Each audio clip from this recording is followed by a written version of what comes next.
Y pues esto nos lleva a hablar de cuál fue el papel de la Iglesia Católica en todo esto. Recordemos nuevamente que eh, cuando cae el Imperio Romano, los últimos emperadores de Roma desaparecen en Occidente. Y la única figura preponderante de importancia que quedó después del emperador fue el Papa. Entonces, eh, el Papa fue esa única institución que quedó para la época y pues que era bastante importante y respetada por toda la sociedad en general. Este papel del Papa y este papel de la Iglesia va a ser fundamental en la época de la Edad Media, por cuanto absolutamente todo el mundo medieval iba a ser cristiano. Es decir, que toda Europa, absolutamente lo que era parte del Imperio Romano Occidente, iba a ser cristiano por cuanto la unidad política cayó, pero quedó la religión en cabeza de la Iglesia Católica. Y pues todo ese mundo cultural, todo ese mundo de creencias iba a ser presidido por la Iglesia romana, ¿ok? Y a ese cristianismo se ingresaba a través del bautismo y de los sacramentos, de aquellos actos solemnes que eran pues de obligatorio cumplimiento en la antigua Edad Media. Entonces, ¿qué podemos decir respecto al papel de la Iglesia Católica en la Edad Media? Podemos afirmar que la iglesia de la época medieval ha sido la iglesia más poderosa de todos los tiempos. Primero, porque era la mayor propietaria de tierras, la mayor poseedora de latifundios en toda Europa. Y esta propiedad y todos estos posesión de territorios le daban cierta preeminencia económica y política. Inclusive se cuenta que en ciertas épocas de crisis la Iglesia Católica servía como prestamista para aquellos laicos y aquellos señores feudales que habían caído en desgracia. Entonces era como el banco de la época de la Edad Media. ¿Ok?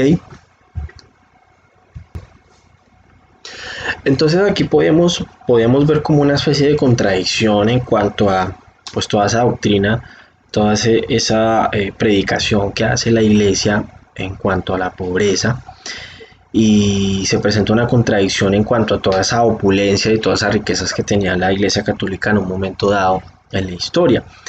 Ellos argumentaban para la época que se justificaba la pobreza y la riqueza porque era un designio divino. Es decir, que si usted nacía pobre era por un objetivo y era por el querer de Dios de que usted hubiera nacido así, ya que si nacía pobre en esta vida usted iba a recibir una recompensa en la otra vida que consistía en la vida eterna. Entonces con esto la iglesia justificaba esa gran desigualdad y esa brecha tan importante que se presentaba en la sociedad en ese entonces entre ricos y pobres. La iglesia va a ser la más poderosa de todos los tiempos porque va a influir absolutamente en todos los aspectos sociales de la vida, no solamente en el aspecto religioso, sino también en el aspecto económico y político de la Edad Media. Entonces, a nosotros nos va a interesar y vamos a hacer vamos a parar, vamos a tratar de describir cómo fueron las relaciones de poder en la Edad Media, que es lo que nos interesa a nosotros para esta clase. Pero antes de eso es importante mencionar dos aspectos sencillos y concretos respecto a el tema político. Son dos aspectos relevantes en cuanto a la estructura política. El primero de ellos es en que en la Edad Media se presentó la desaparición de la unidad política y administrativa por antonomasia, que era el Imperio Romano. Entonces se pasa de tener un solo gobierno, un solo imperio que regía, a diversas organizaciones políticas que se fueron a denominar como estados, ¿ok? Y esos estados surgieron obviamente de las invasiones bárbaras y de la fusión entre la civilización griega y la civilización germana, ¿ok? Ese es el primer aspecto a tener en cuenta. El segundo aspecto a tener en cuenta fue la aspiración a restablecer esa unidad política, pero en una unidad religiosa, bajo un solo imperio cristiano.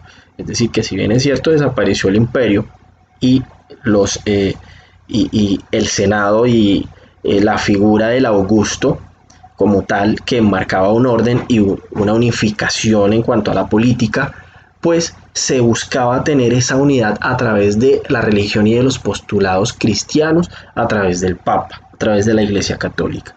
Entonces, lo que se pretendía era de que todo el continente europeo en la Edad Media siguiera la religión católica. No se permitía absolutamente ningún otro culto, ninguna otra confesión religiosa, y esta era impuesta absolutamente de forma obligatoria por la Iglesia romana.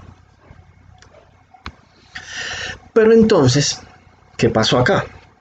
Resulta que ese ejercicio de la Iglesia Católica de inmiscuirse en absolutamente todos los aspectos de la sociedad, más concretamente hablando del político, pues esa injerencia tan constante por parte de la Iglesia propició un hecho bastante conocido en la Edad Media que fue denominado como la querella de las investiduras.